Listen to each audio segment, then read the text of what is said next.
प्यारे साथियों, जय हिंद। क्या हाल चाल है आप सभी लोगों का। आशा करते हैं कि आप सभी लोग स्वस्थ होंगे, मस्त होंगे और साथ ही साथ जबरदस्त होंगे।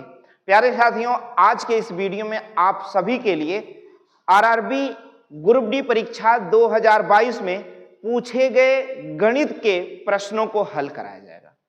और ध्यान रहे, यह जो श्रृंखला चल रही है यह आपके लिए बहुत ही इंपॉर्टेंट है। यदि आपने रेलवे की वैकेंसी या एक दिवसीय परीक्षा की तैयारी में जुटे हुए हैं, यह आपके लिए बहुत इंपॉर्टेंट है वीडियो। ध्यान रहे, और ध्यान रहे कि पिछले वीडियो में मैंने इस पेपर से संबंधित कुछ प्रश्नों को हल कराया था और यह आरआरबी ग्रुप डी 2022 का पार्ट 2 होगा।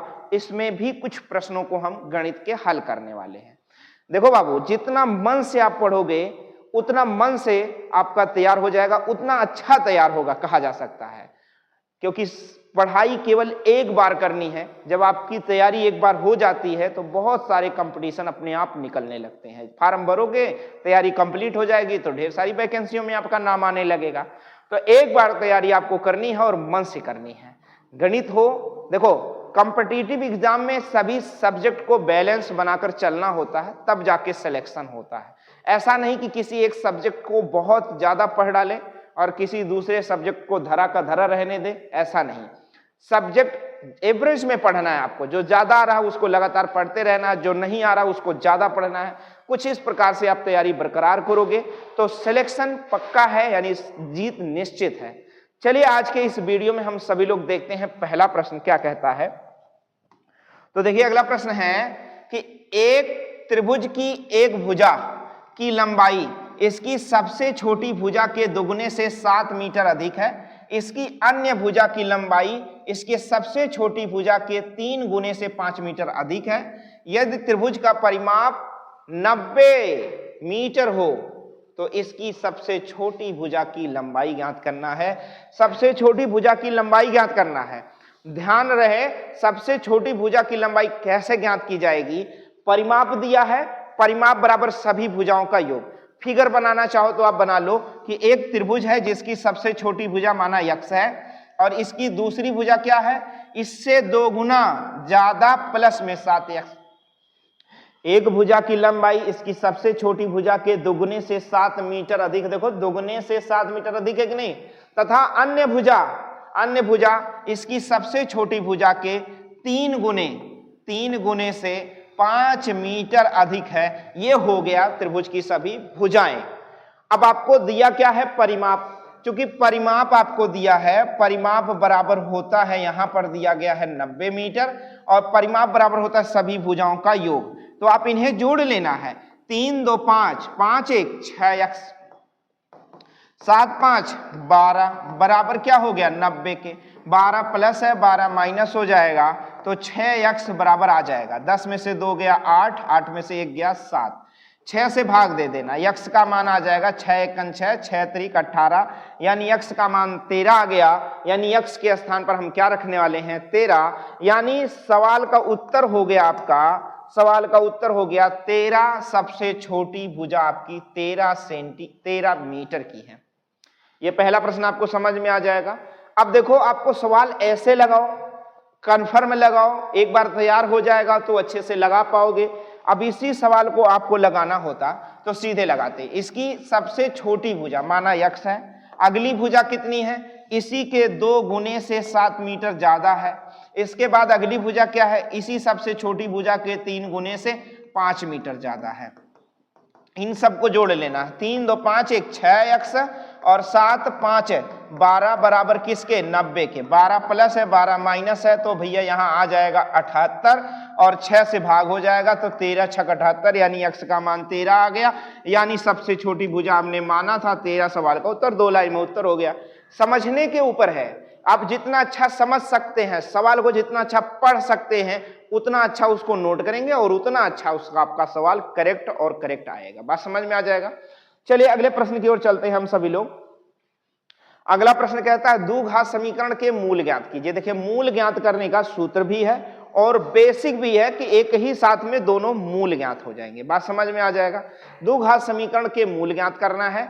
मूल ज्ञात करने के लिए चाहे आप श्रीधराचार्य का नियम लगा लें, सूत्र लगा लें, चाहे मूल ज्ञात करने के लिए श्रीधराचार्य का सूत्र लगा दे, minus B plus minus under root में बी स्क्वायर माइनस 4ac और बटे में 2a, चाहे ये वाला सूत्र लगा ले मूल ज्ञात करने के लिए कि यहाँ प्लस माइनस करके दोनों मूल आ जाएगा, या फिर इसका फैक्टर कर दे, अभी मूल अपने आप आ जाएगा।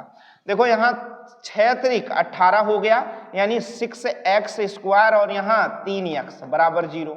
6 त्रिक 18 तो भैया 9 दूनी 18, 9 दूनी 18, 9 2 11, 9 दूनी 18, लो 9 2 11 माइनस 9 माइनस 2 11 और 9 दूनी 18 माइनस माइनस प्लस। अब क्या कर लो, 3x कॉमन ले लो, यहां बच जाएगा 2x और माइनस 3 कॉमन हुआ तो 3 बच गया और 2x कॉमन हो गया, माइनस यहां से देखो 1 कॉमन ले लो, रह जाएगा 2x और माइनस 3 हो जाएगा बराबर 0। अब देखो इसे एक पद में, इसे एक पद में रख लो, 2x माइनस 3 और अगले ब्रैकेट में 3x माइनस 1 रख लो बराबर 0। इसे एक बार इसके साथ 0, एक बार इसे इसके साथ 0, तो यहां पर x का मान क्या आने वाला है, देखो मैं पूरा कर दे रहा हूं, 2x 3x माइनस 1 बराबर 0, तो x बराबर क्या आ जाएगा, माइनस 1 उधर प्लस हो जाएगा, 3 बटे में आ जाएगा। एक बार इसे रख लो, 2x माइनस 3 बराबर 0, तो 2x बराबर 3 हो जाएगा और x बराबर क्या आ जाएगा, 3/2 आ जाएगा। अतः यहाँ पर मूल जो है आपके 3/2 और क्या है भैया 1/3। अब देखो किस ऑप्शन में यह सवाल है, किस ऑप्शन में है, 3/2, 3/2, 3/2 और 1/3 सवाल का उत्तर यानी ऑप्शन नंबर बी में है, ऑप्शन नंबर दूसरा सवाल का उत्तर है। या फिर श्रीधराचार्य के स्थान पर सूत्र लगाकर रख सकते हो, श्रीधराचार्य के स्थान पर रख सकते हो। देखो यहां पर देखो ax स्क्वायर ऐसे होता, क्या होता है, ax स्क्वायर प्लस में bx प्लस में c a। अब देखो यहां पर क्या है, 6x स्क्वायर और क्या है minus 6x square minus 9x minus क्या है भैया, अरे 11 है, माइनस 11 है, माइनस 11x प्लस में क्या है 3। देखो a के स्थान पर क्या रखना है आपको, यहाँ b के स्थान पर क्या रखना है 11, तो माइनस 11 और माइनस प्लस 11 हो जाएगा, प्लस 11 हो जाएगा और प्लस माइनस अंडर रूट में b के स्थान पर क्या रखोगे 11, 11 11 में 121 और यहाँ माइनस 4ac, तो भैया 6 त्रिक 18, 18 चौक 72, समझ गए कि नहीं, 18 चौक 72। अब देखो 11 में से 2 गया 9 2 11 और यहाँ 11 में से 4 7 गया 4, 7 7 49, यानी 11 प्लस माइनस 7 और बटे में क्या रखना है 2 गुणे में, और देखो a का मान क्या है 6, 6 दूनी 12। अब 11 7 18 बटे में 6 दूनी 12, चाहे 6 दूनी 12 लिख लो जैसे मन करे। अब देखो 4 तिया 12 नहीं 6 से काट लो, 6 दूनी 12 और 6 त्रिक 18। देखो पहला मूल आ गया कि नहीं आ गया, एक बार माइनस ले लो, 11 माइनस 7 बटे में क्या लेना है 12 और 11 में से 7 गए 4 बटे में 12, तो 4 तिया 12 1/3। तो दो तरीके से सवालों को लगाया जा सकता है और नहीं तो बहुत तरीके से सवालों को लगाया जा सकता है। बात समझ गए। अब जैसे और भी आसान तरीका सोचना है तो ये सारी चीजें आपको अपने माइंड में कैलकुलेट करना है, ये सारी चीजें अपने माइंड में कैलकुलेट कर लेंगे तो सवाल का उत्तर और तेजी से आ जाएगा। जैसे यहाँ देखो 4 है, यहाँ 4 है और a और c के साथ गुणा, तो 6 त्रिक 18 चौक 72 और यहाँ b का स्थान पर 11 है तो 11 11 में 121 माइनस 72 बराबर 49, तो 7 7 49। यहाँ देखो क्या है माइनस माइनस प्लस हो जाएगा 11, 11 प्लस 7 18 बटे में 6 दूनी 12, 18 बटे 12, 18 बटे 12 यानी 3/2। जितना ज्यादा अच्छे से सोच पाओगे उतना जल्दी आपका सवाल का उत्तर आएगा। चलिए अगले प्रश्न की ओर चलते हैं, हम सभी लोग अगले प्रश्न की ओर चलते हैं। अगला प्रश्न कहता है आपका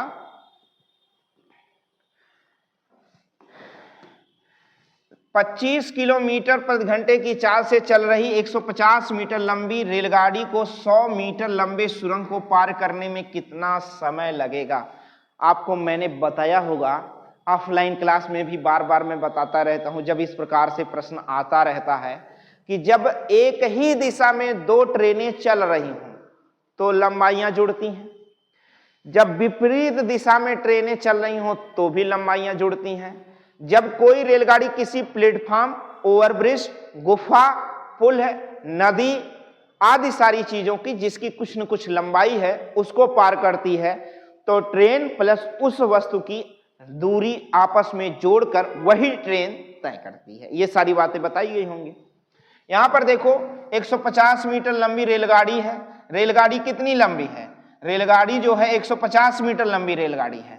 ये रेलगाड़ी जो है भैया 150 मीटर लंबी रेलगाड़ी है और 100 मीटर लंबा सुरंग है। सुरंग है 100 मीटर लंबा, ऐसे सुरंग है 100 मीटर।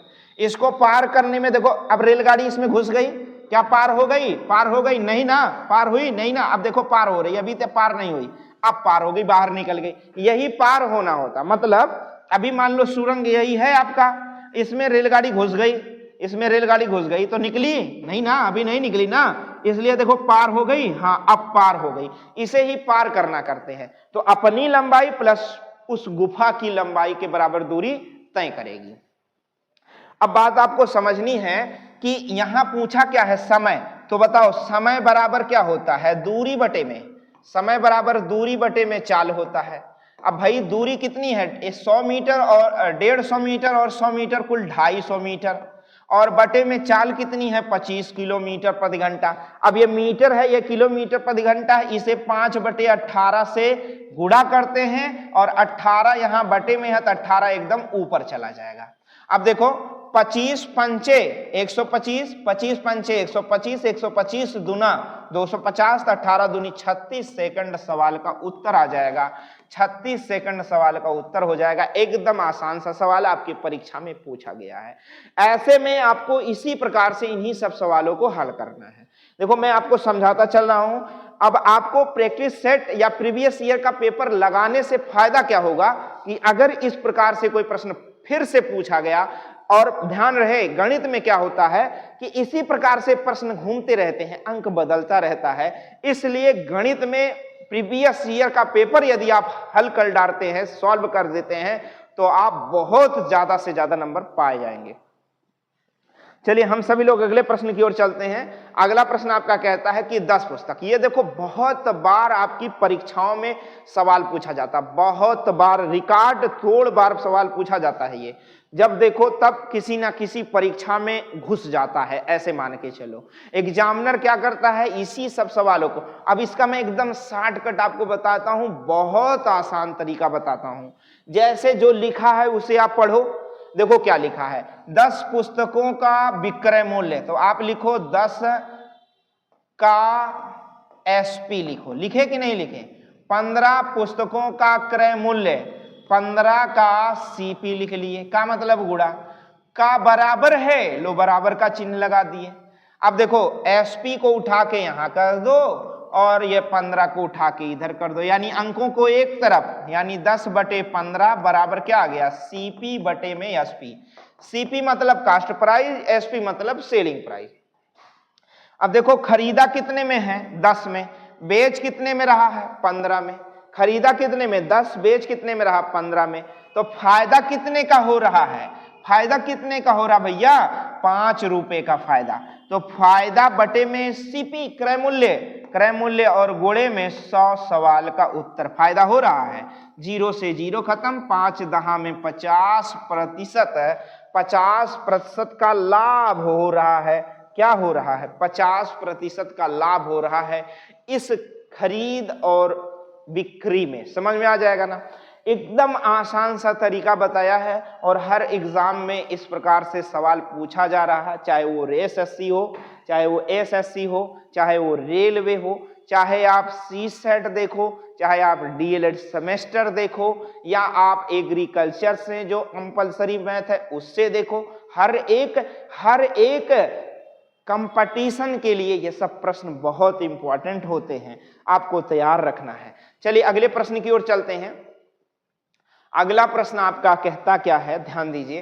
कह रहा है कि एक लायंस क्लब में 70% सदस्य युवा हैं और 30 सदस्य वृद्ध हैं। कह रहा वृद्ध सदस्यों की औसत आयु 40 है और युवा सदस्यों की औसत आयु 20 वर्ष है। कह रहा सभी सदस्यों की औसत आयु ज्ञात कीजिए। बात समझ में आ गया? अब देखो यहां पर औसत आयु ज्ञात करना है। अच्छा बताओ औसत का सूत्र क्या मैंने बताया है आपको? औसत बराबर होता है पदों का योग और बटे पदों की संख्या। यही बताया गया है कि नहीं बताया गया है? बोलो। अब ध्यान दो, यहां पर पूछा है कि सभी सदस्यों की औसत आयु।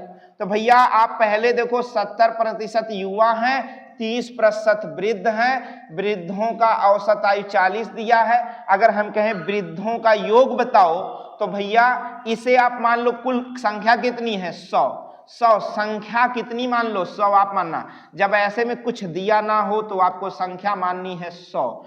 30% 100 का 100% 30 आएगा और 3 चौक 12 यानी 120 आ गया। 120 के साथ एक जीरो। मैं आपको लिख कर दिखा दे रहा हूं कि योग बराबर क्या होता है। चलो योग बराबर होता है औसत गुणे संख्या। संख्या 30 लोगों की है, औसत 40 है, तो योग आ जाएगा 1200। फिर उसके बाद 70% सदस्य युवा हैं और युवा की औसत आयु कितनी दी है? 20 वर्ष दिया है, तो 7 दूनी 1400 ये हो गया। ये दोनों योग कर लेंगे 70 30 100 लोग हो जाएंगे और यहां पर कितना हो जाएगा? 2600 हो जाएगा।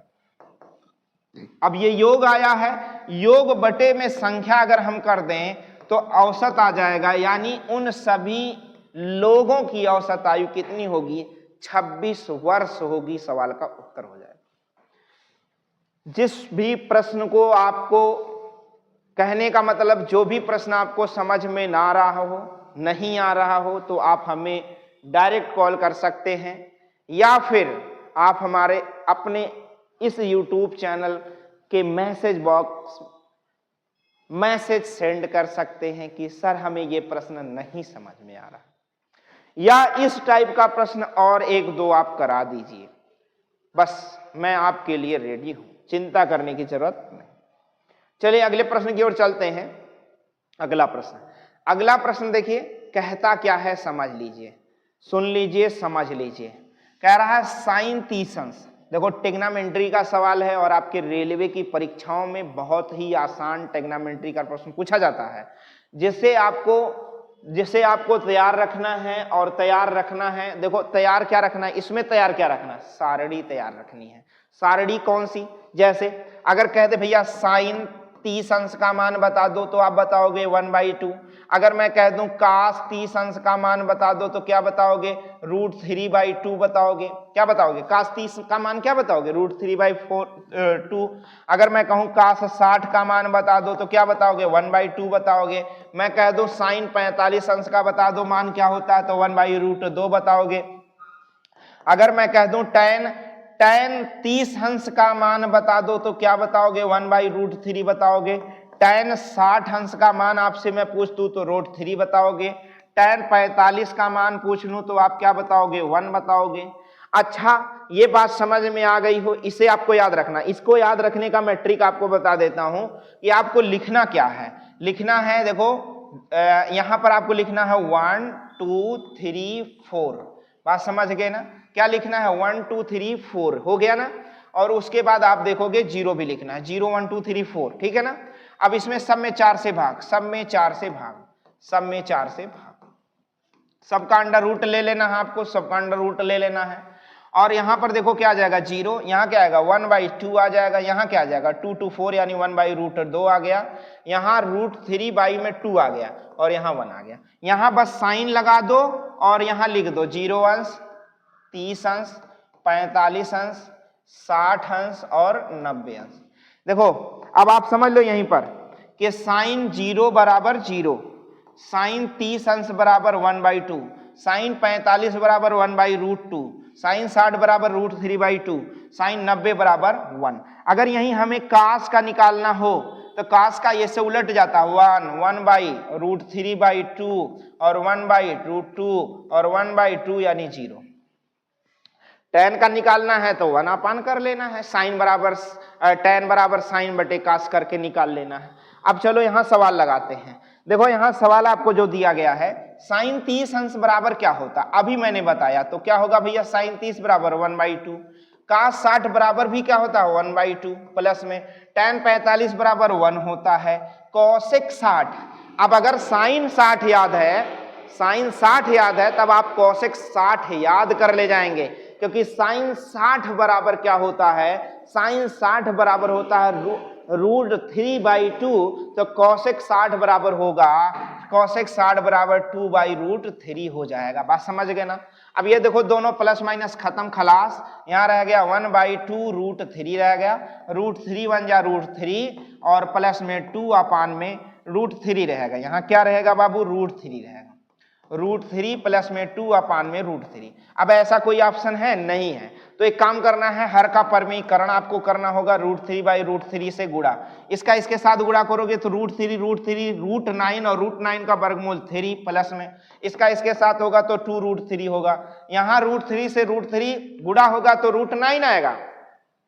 भाई √3 गुणे में √3 बराबर क्या होता है, √9, और √9 का वर्गमूल क्या हो गया, 3 हो गया कि नहीं हो गया, समझ में आ जाएगा। तो 3 क्या अब ऑप्शन मिलता है, तो हाँ भाई अब ऑप्शन मिल रहा है, ऑप्शन नंबर बी सवाल का उत्तर हो जाएगा। इसी प्रकार से आप क्या कर सकते हैं, अपनी परीक्षा में नंबर आगे कर सकते हैं, क्योंकि एक नंबर से 10-10 हजार 20-20 हजार लोगों से पीछे हो जाएंगे आप, अगर आप अच्छे से नहीं पढ़ेंगे तो। ध्यान रहे, बहुत मन से अच्छे से पढ़ना है, स्क्रीनशॉट ले लिए। चलिए अगले प्रश्न की ओर चलते हैं। अगला प्रश्न आपका कहता है कि एक समांतर चतुर्भुज ABCD में, अब समांतर चतुर्भुज आपको पता होना चाहिए, आकृतियां आपको पता होनी चाहिए। समांतर चतुर्भुज यही है, समांतर चतुर्भुज ABC और D, ABCD में कोण A बराबर, ये कोण का मान दे दिया है, कितना दिया है इस कोण का मान, 3x प्लस में 16 अंश, और B का मान, इसका मान दिया है, इसका मान दिया है 2x प्लस में 24 अंश। अब आपको पता हो गया कि ये दो कोण का मान, इस कोण का मान दे दिया है, इस कोण का और इस कोण का मान दे दिया है, इस कोण का मान दिया है। तो ध्यान रहे, अब कहता क्या है कि कोण C का मान ज्ञात करो। अरे भैया ये बताओ, समांतर चतुर्भुज के निकटवर्ती कोणों का योगफल 180 अंश होता है, ये पता कि नहीं पता है। तब आप क्या करोगे, डायरेक्ट सवाल लगा सकते हो, 3 2 5x, चलो मैं लिख देता हूं, 3x प्लस 16 प्लस में 2x प्लस में 24 बराबर 180 अंश। ये आपको याद रखना है, सम्मुख कोण आपस में बराबर होते हैं, सम्मुख कोण आपस में बराबर होते हैं, और बगल वाले कोण आपस में ऐसे कहें निकटवर्ती समीपतः कोण, निकटवर्ती कोणों का योगफल 180 अंश होता है। इन कोणों का योगफल 180 अंश, इनका 180, इनका 180, ये दोनों आपस में बराबर, ये दोनों आपस में बराबर होते हैं। और ये समांतर चतुर्भुज है तो सम्मुख भुजाएं आपस में एक दूसरे के क्या होंगी, बराबर होंगी। इनका मान 180 है, तो देखो 3 2 5x, 5x और 16 12 कितना हो जाएगा भैया, 40, 24 16 कितना हो जाएगा, 24 16 40, और 180 में 40 जब आप घटा लोगे, 180 में जब आप 40 घटा लोगे तो आ जाएगा 140, यानी 5x बराबर 140, और देखो 5 से कट जाएगा, x का मान आ जाएगा 5 दूनी 10, 5 बटे 40। कहा क्या है, कोण C का मान ज्ञात करो। तो कोण A बराबर C, कोण A बराबर कोण C होता है, ध्यान रहे, तो A के स्थान पर रख लो, क्या रख लोगे, 28 रख लोगे, तो 28 तिया कितना हो जाता है, 28 तिया 84, 3 अठे 24 के 4, 3 दूनी 6 2 8, 28 तिया 84 प्लस 16 बराबर 100 अंश, और 100 अंश आपका ऑप्शन में दिया गया है, सवाल का उत्तर हो जाएगा 100 अंश। क्या बातें समझ में आ जाएंगी। तो चलिए स्क्रीनशॉट लेते हैं, 100 अंश हो गया आपका। चलिए अगले प्रश्न की ओर चलते हैं। अगला प्रश्न आपका क्या कहता है, कहता है इसे सरल कीजिए। देखिए कितना अच्छा सा सवाल, इतना अच्छा सा सवाल है, कह रहा कि सरल कीजिए, 5 सेकंड से भी ज्यादा नहीं लगेगा, सवाल लग जाएगा। मैं बता दे रहा हूं, देखो अगर घात समान है तो घातें कॉमन हो जाती है, तो 3 गुणे में 6 की घात में क्या हो जाएगा, -1, और की घात में क्या है, -1, और भाग में क्या है, 3 की घात -1। अब घात की घात आपस में गुणा होती है तो 3 6 18 से पहले इन्हें गुणा कर लो, और घात की घात आपस में गुणा होती तो 1 हो जाएगा, और भागे में क्या है, 3 की घात -1। जब 3 ऊपर जाएगा तो गुणे में हो जाएगा, 18 गुणे में 3 की घात +1 हो जाएगा, 18 तिया 54 हो गया, और सवाल का उत्तर हो गया। बताओ कितना समय लगेगा, कुछ नहीं लगेगा। हाँ लेकिन रूल आपको समझना है, रूल क्या है, अगर x की घात a की घात b है, इसका मतलब होता है x की घात ab होता है, समझ गए ना। हाँ एक बात यहाँ ध्यान देना है, x की घात a की घात b is not equal to x की घात a की घात b, ये आपस में एक दूसरे के बराबर कभी नहीं होते हैं, लेकिन घात की घात आपस में गुणा होती है, ये ध्यान देना है, समझ में आ जाएगा ना। और अगर आधा घात समान है, जैसे जैसे x की घात a इंटू वाई की घात a, ऐसी स्थिति में क्या होता है, x y की घात में a किया जा सकता। समझ गए ना? चलो स्क्रीनशॉट ले लो। हर प्रकार से सवाल को समझाया जा रहा, ऐसा ना हो कि आप परीक्षा में जाएं और गलत करके चले आए।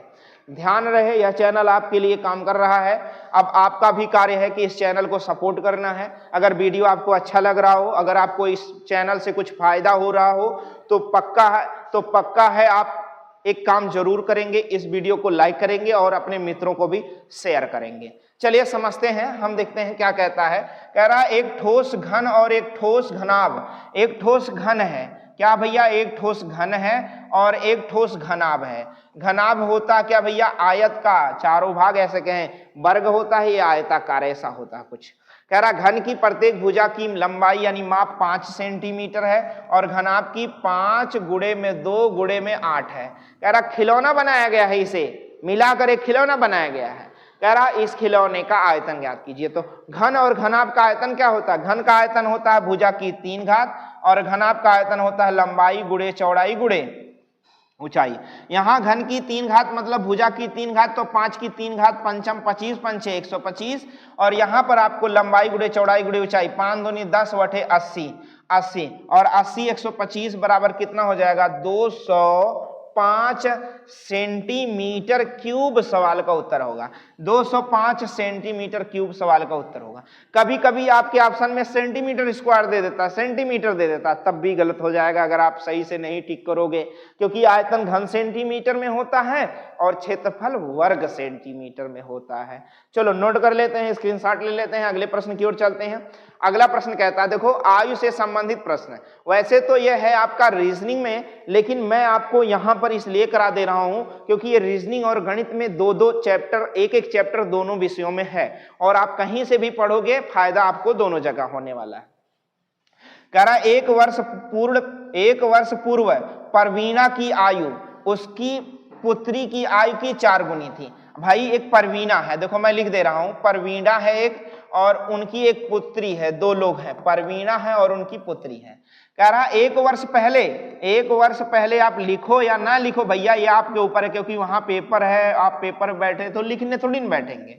अब माना पुत्री की आयु का 4 गुना है परवीना, ये 1 साल पहले, तो वर्तमान में क्या हो जाएगा इनकी आयु, इनकी आयु वर्तमान में 4x+1 और इनकी भी आयु क्या होगी x+1। यहां मैं आपको पेपर नहीं दिलवा रहा हूं, मैं यहां आपको समझा रहा हूं किस प्रकार से प्रश्न आपकी परीक्षा में पूछे जा रहे हैं और मैं यहां आपको ट्रिक भी बता रहा हूं, कम समय में भी लगाइए आप और पूरा बेसिक भी समझिए, क्योंकि जिस व्यक्ति को या जिस चीज को आप बहुत गहराई से समझ लेते हैं उसी का आप निचोड़ निकाल सकते हैं, शॉर्टकट निकाल सकते हैं। इसलिए आपको मन से पढ़ना है और तैयार करना है।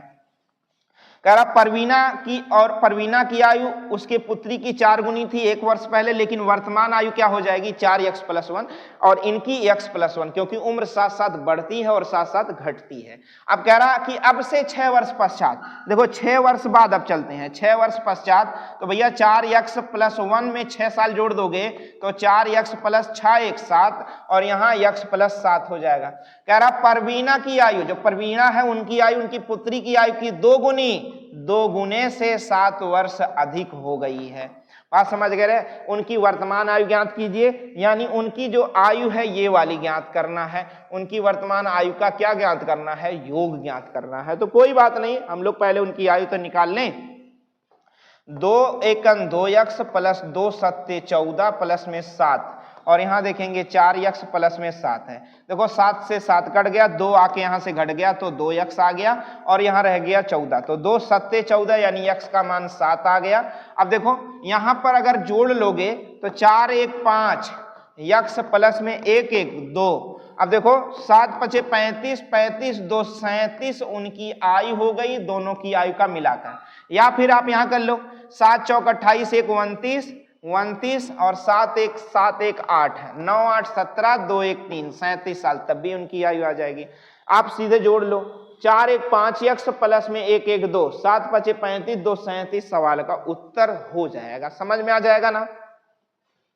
चलिए अगले प्रश्न की ओर चलते हैं। अगला प्रश्न आपका कहता है 37 हो जाएगा ना, बातें समझ में आ जाएंगी। तो यहां तक आपको समझ में आया होगा। तो देखो भाई ये हो गया आपका आरआरबी ग्रुप डी परीक्षा 2022 का सेकंड पार्ट।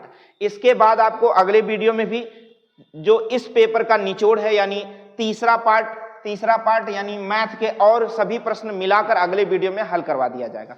आशा कर रहे हैं कि यह वीडियो आपको अच्छा लग रहा होगा और आपके फायदे का होगा, तो इसे लाइक, शेयर और सब्सक्राइब, अपने इस YouTube चैनल को सब्सक्राइब करना बिल्कुल ना भूलें। अभी तक आपने सब्सक्राइब नहीं किया है तो साथ ही साथ आप बेल आइकन यानी घंटा भी दबाएंगे, जिससे हमारा मनोबल बढ़ेगा और साथ ही साथ हमारे अगले वीडियो यानी पार्ट 3 का नोटिफिकेशन भी आपको समय से पहुंच जाएगा। मिलते हैं आपसे अगले वीडियो में, तब तक के लिए जय हिंद।